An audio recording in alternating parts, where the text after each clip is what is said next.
Pastor Chris ओयाखिलोमे के द्वारा अक्टूबर महीने के लिए जो बात परमेश्वर की ओर से प्राप्त हुआ वो मैं आपको बता रही हूँ कि पास्टर क्रिस ओयाखिलोमे के द्वारा यह महीना जो है, यह महीना प्रोक्लेमेशन का यानी घोषणाओं को करने का ये महीना रहेगा।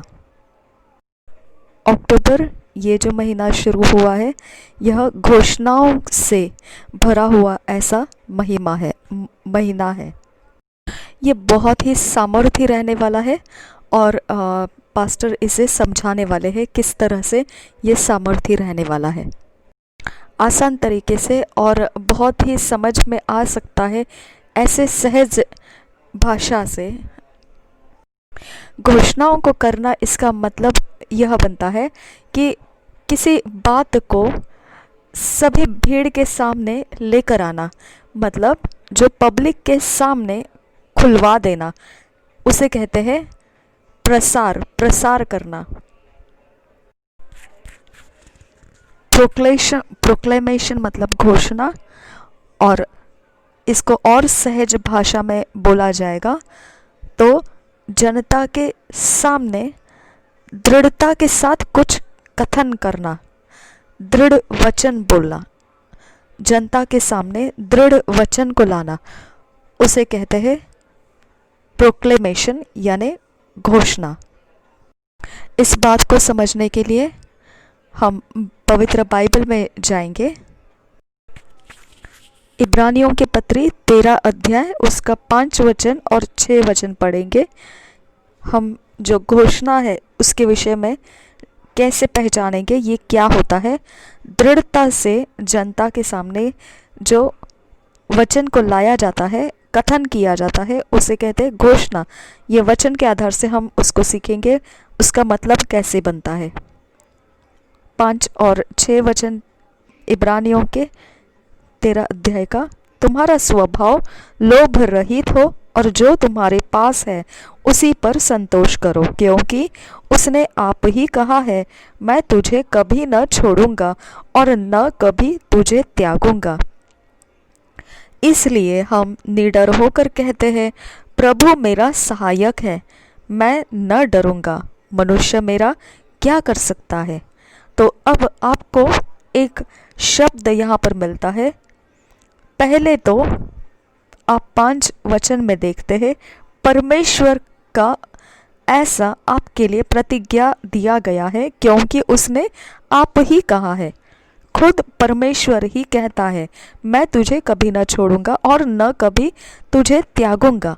पहले तो आप ही परमेश्वर ने ये वायदा दे दिया, और 6 वचन में वही कारण बनता है कि हम निडर होकर, निडरता के साथ फिर हम इस बात को कहते हैं कि प्रभु मेरा सहायक है, मैं न डरूंगा, मनुष्य मेरा क्या कर सकता है।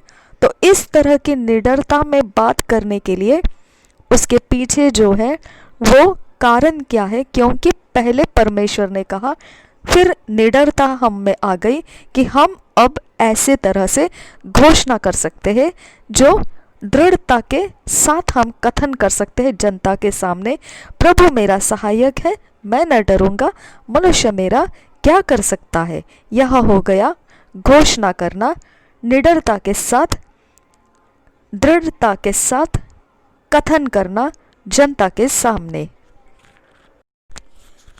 तो इस महीने में पासवान बता रहे हैं, परमेश्वर क्या चाहता है आपसे कि आपने इस तरह से निडरता के साथ दृढ़ता के वचन बोलना है, निडरता के साथ दृढ़ कथन करना है जनता के सामने, निडरता के साथ ऐसे परमेश्वर के वायदों को, क्योंकि परमेश्वर ने वायदा दिया है, यही कारण से आपको उसका आधार लेकर निडरता के साथ घोषणाओं को करना है।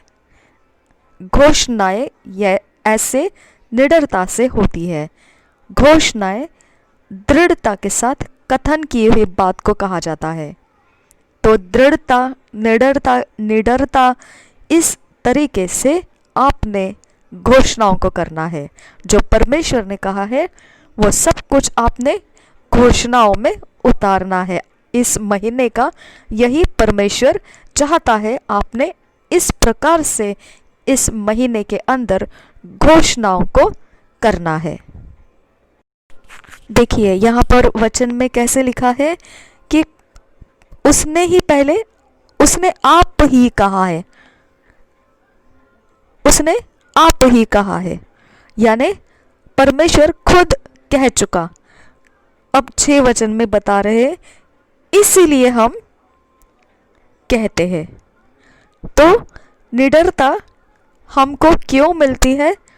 क्योंकि पहले परमेश्वर ने कहा, और फिर हम जब कहते हैं उसी बात को तो हम में निडरता होती है, दृढ़ता होती है, और वह घोषणा हमको करना है।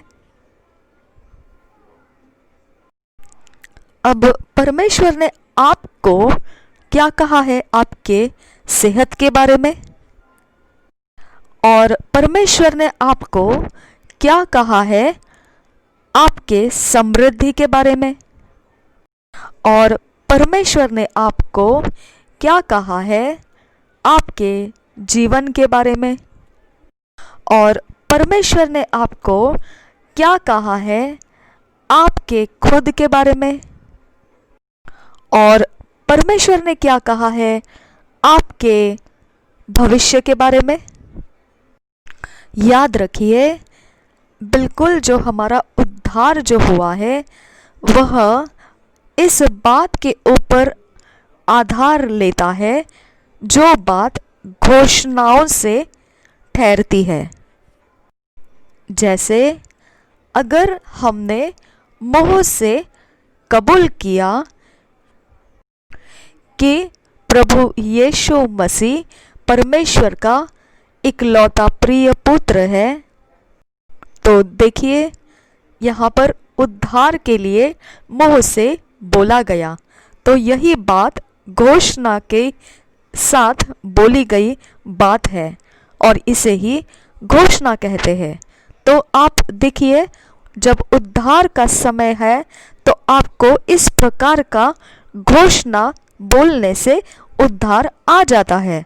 तो उद्धार खुद भी घोषणाओं के आधार में ही जन्म लेता है, और घोषणाओं के आधार पर ही उद्धार को मिलता है, उद्धार होता है। तो अब आपका पूरा जीवन जो है वह ऐसे घोषणाओं से ही भरा रहना चाहिए। यह है दृढ़ कथन, यह है निडरता के कथन, यह है दृढ़ता के साथ बोले गए वचन। इसके अंदर विश्वास की दृढ़ता दिखाई देती है, और उसी को आप घोषणाओं में बोलते हैं, आप जाहिर करते हैं लोगों के सुनने में। अब जब घोषणा की जाती है तो कोई एक इंसान उसको घोषणा करता है, लेकिन दृढ़ता के साथ जब कथन किया जाता है तो वह जनता के बीच में किया जाता है। तो आप फिर किसके साथ बातें कर रहे हैं और किसके लिए कर रहे हैं? तो आप सबके लिए कर रहे हैं, जो भी है सबके लिए आप ये दृढ़ता का वचन कथन कर रहे हैं। आप इस प्रकार के दृढ़ता के कथन स्वर्ग के लिए कर रहे हैं। स्वर्ग के सामने, नरक के सामने ऐसे दृढ़ता के कथन आप कर रहे हैं, और जो भी आपके आसपास है, जो सुन सकते हैं, आप उनके सामने ऐसे दृढ़ कथन कर रहे हैं। इसका कारण क्या है? जब आपने जाहिर कर दिया बातों को आत्मा के जगत में, तो वह निकलकर आपके जगत में शुरू हो जाता है। और देखिए, फिर आपके अंदर यह बात का होश बना रहता है कि आपको कोई सुन रहा है। तो यह महीना केवल दृढ़ता के कथन करने वाला ऐसा महीना नहीं, बल्कि साथ साथ घोषणाओं को करना जो अकेले में किया जाता है, और जो दृढ़ता के कथन किए जाते हैं वो जनता के सामने किए जाते हैं। तो पहले आप घोषणाओं को अकेले में करते हैं और फिर आपकी वही घोषणाएं आप दृढ़ता के साथ कथन करते हैं जनता के सामने। फिर ये जनता कौन है? आप स्वर्ग के सामने कथन कर रहे हैं, आप नरक के सामने ये दृढ़ता के कथन कर रहे हैं, आप अपने आसपास जो आपको सुन सकता है उनके बीच में आप ये दृढ़ता के कथन कर रहे हैं, और आप इस होश में रहते हैं कि आपको कोई सुन रहा है। लेकिन इसके लिए पहले आपको घोषणा करना चाहिए।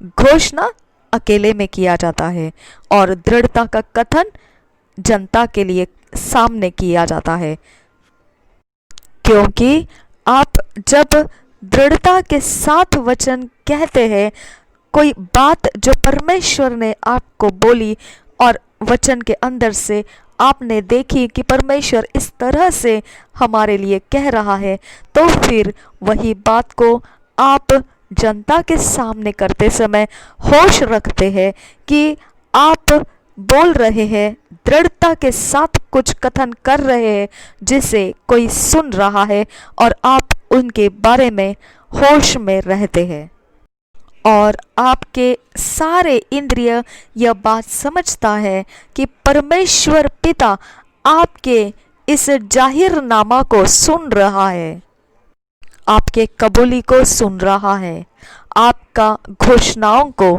आपके दृढ़ता के साथ कहे हुए बात को सुन रहा है। आपको चाहिए पिता उसे सुने, आपको चाहिए स्वर्गदूत परमेश्वर के उसे सुने, और फिर आपको ये भी चाहिए कि शैतान की आत्माएं भी इसे सुने, और फिर आपको चाहिए कि सब कुछ उसे सुने। आपको याद रहना चाहिए, जब प्रभु यीशु मसीह के विषय में पिता ने स्वर्ग में से कहा कि ये मेरा प्रिय पुत्र है और तुमने उसकी मानना है, उसकी सुनना है। देखो, पिता परमेश्वर ने उस वक्त यह ऐसा कहा कि सब कुछ जो भी है उसने यीशु मसीह का सुनना है, उन सब ने यीशु मसीह का सुनना है। उसने ये बात सारी सृष्टि को सुना दी। यह जो कहना था वो सबके पास पहुंचा, वो चाहे जीवित वस्तु हो या निर्जीव वस्तु हो, सबको उसकी सुनना है। यह उन तक पहुंच गया था। सबने उसकी सुनना है, सब चीजों ने उसकी सुनना है। परवाह नहीं कि वो कोई पत्थर हो, कोई चट्टान हो, कोई पानी हो, कोई समंदर हो, चाहे वो हवा हो, चाहे वो रास्ते हो, चाहे वो कहीं भी कुछ भी हो, सब कुछ ने प्रभु यीशु मसीह को सुनना है, और उनको सुनना ही पड़ेगा, ऐसा उनको बोल दिया गया था। और फिर ऐसा ही है कि यीशु मसीह का सब कुछ ने सुनना शुरू किया। पंछियों ने सुना, मछलियों ने सुना, प्रभु यीशु की सुनो। और यही बात आज परमेश्वर हमसे कह रहा है, सब कुछ हमारी सुनेगा, क्योंकि हम प्रभु यीशु मसीह के नाम से बोलेंगे। और फिर इस महीने में सारे समय जब भी आप बोलेंगे, घोषणाओं को जाहिरनामा करेंगे, तो आपको ये होश में रखना है कि आपको सुना जा रहा है। सब कुछ और सभी आपको सुन रहे हैं। आपके शब्द आत्मा में चलते हुए जा रहे हैं, और फिर जो कुछ भी आप बोलेंगे वही होने के लिए जा रहा है, क्योंकि आप प्रभु यीशु मसीह के नाम से बोले जा रहे हैं। और फिर आपको याद रखना है, हर एक आपके शरीर का हर एक पेशी, हर एक नस, हर एक मांस, आपके शरीर का हर हिस्सा आपके शरीर का हर एक भाग, हर एक आपके लहू नस हड्डियां पेशियां सब कुछ सुन रहा है जो आप घोषणा कर रहे हैं। ये सब आपको सुन रहे हैं। आपकी आंखें सुन रही है, आपके कान आपका सुन रहे हैं, आपकी हड्डियां आपका जाहिरनामा, आपकी घोषणाएं सुन रहा है, आपकी चमड़ी आपकी घोषणाओं को सुन रही है, आपके बाल का हर एक धागा आपकी सुन रहा है, आपका शरीर आपकी घोषणाओं को सुन रहा है। यह महीना जो है वह घोषणाओं को करने का महीना है। आप दृढ़ता से कहते हो वही बातें जो परमेश्वर ने आपसे कही है, निडरता के साथ उसको आप बोल रहे हैं। सुनिए, अगर आप इन घोषणाओं को अगर आप दृढ़ता के साथ निडरता के साथ नहीं बोलेंगे तो फिर आप डूबते हुए जाएंगे। आपको ये समझ में आना चाहिए। और बिना इस प्रकार से जो परमेश्वर पहले कहता है और उन्हीं बातों को हम निडरता के साथ दृढ़ बनकर बोलना है, अगर ये नहीं करते हैं तो हम असफलताओं में चले जाएंगे। तो सच्चाई की बातों को निडरता से बोले बिना तो फिर हमारा हिस्सा असफलता रहेगा फिर, और आपने तो ऐसा होने नहीं देना है। आपकी सफलता, आपका विजय होना, आपका समृद्धि, आपकी समृद्धि, सब कुछ आप जो सच्चाई का दृढ़ता के साथ आप बोलेंगे, निडरता के साथ आप बोलेंगे, कथन करेंगे, वही पर निर्भर है ये सब बातें। देखिए कैसा लिखा है वहां पर, उसने आप ही कहा इसीलिए हम निडर होकर कहते हैं। देखा किस तरह से कहा। और यह है फिर मसीहियत। इसलिए हम निडर होकर कहते हैं। यहां देखिए ऐसा नहीं लिखा है कि उसने आप ही कहा ताकि हम उसे कहेंगे, परंतु जब हमको ऐसा कहना मन चाहेगा तो। देखिए ये कोई मन चाहना या न चाहने की बात नहीं है। यह वो बात है कि उसने आप ही कहा, तो आपके चाहना या नहीं चाहने के ऊपर वह निर्भर नहीं रहता है। सच्चाई क्या है? सच्चाई जो है वो आपको कैसा लग रहा है वो सच्चाई नहीं है। सच्चाई क्या है? सच्चाई वह है जो परमेश्वर का वचन कहता है। परमेश्वर का वचन क्या कहता है? आपकी हड्डियां उसकी आवाज सुनती है। जब आप उसके परमेश्वर के कही हुई बात को आप घोषणाओं में करते हैं, तभी आपके शरीर का हर हिस्सा सुन सकता है जो आप घोषणा कर रहे हैं। और फिर उनके पास कोई चुनाव करने का अवसर नहीं रहता है इसके अलावा कि केवल आपका वह सुने। बस उनको आपका केवल आज्ञा पालन करना ही पड़ता है। आपके बोली हुई घोषणाओं को सुनकर उनको केवल और केवल मानना ही पड़ता है। आपके हृदय को मानना ही पड़ता है। आपके किडनी को मानना ही पड़ता है। आपके फेफड़ों को मानना ही पड़ता है। सोच कर देखिए इस विषय पर। हर एक हिस्सा आपके शरीर का उसको आपने किए हुए घोषणाओं के शब्द को मानना ही पड़ता है, पालन करना ही पड़ता है। जैसे ही आप घोषणाओं में बोलेंगे तो अब कुछ बाकी है, तो केवल सब कुछ ने सुनना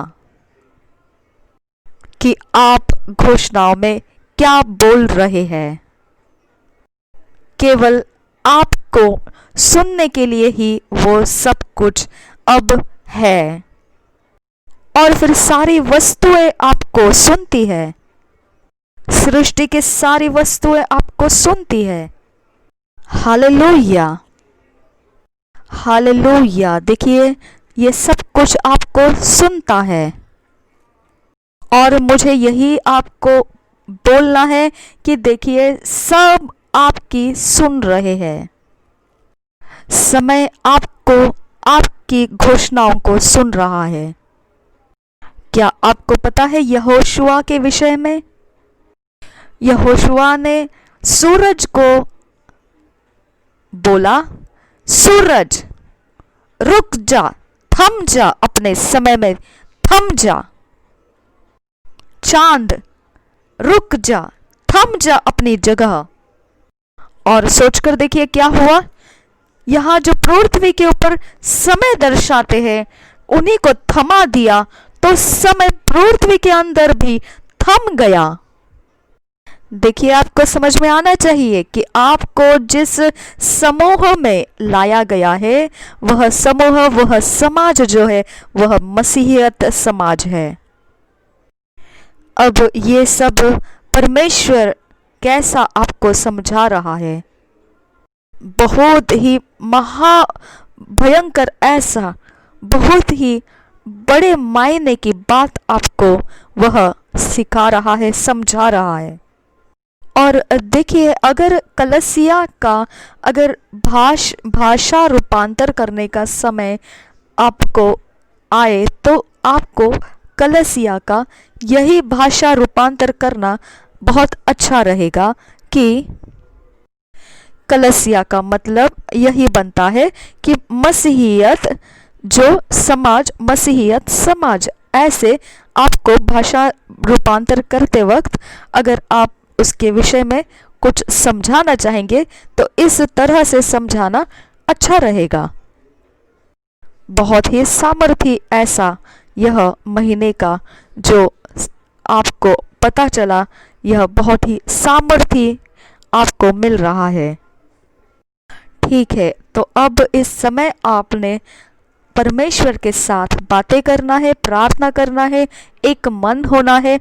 और यही चाहता हूं मैं कि आप उसके साथ समय बिताइए अभी, कि आपके लिए यह महीना क्या बता रहा है, इसका आपको क्या मिल रहा है, ये आप परमेश्वर के साथ बातें करते हुए प्राप्त कीजिए कि यह महीना आपके लिए क्या मतलब रखता है। और फिर आप बिल्कुल सीधे तरीके से यह जाहिर करना शुरू कर दीजिए जो परमेश्वर ने कहा है। उन सारी कही हुई बातों को निडरता के साथ, दृढ़ता के कथन में आप बोलना शुरू कर दीजिए। और यह विश्वास के द्वारा आप ये जाहिर करते हैं। और यह महीना है आपका घोषणा करने का महीना। और परमेश्वर को धन्यवाद कहिए आपके लिए, परमेश्वर का जो यह महीना क्या मतलब लग रहा है, वो आप परमेश्वर से बातें कीजिए और सीधे फिर आप वो घोषणाओं को करना शुरू कीजिए। विश्वास की रचना में वो सब कुछ जो परमेश्वर आपसे बोल रहा है, वह सब कुछ आप विश्वास के द्वारा आप जाहिर करना शुरू कीजिए। निडरता के साथ दृढ़ कथन करना शुरू कर दीजिए। वह सब कुछ जो विश्वास को जाहिर करने का जो वचन परमेश्वर आपको देगा, वो सब कुछ आप विश्वास के साथ जाहिर करते हुए चलिए। घोषणाएं, ये आपका महीना है। यह महीना आपके लिए है। घोषणाओं को करने का।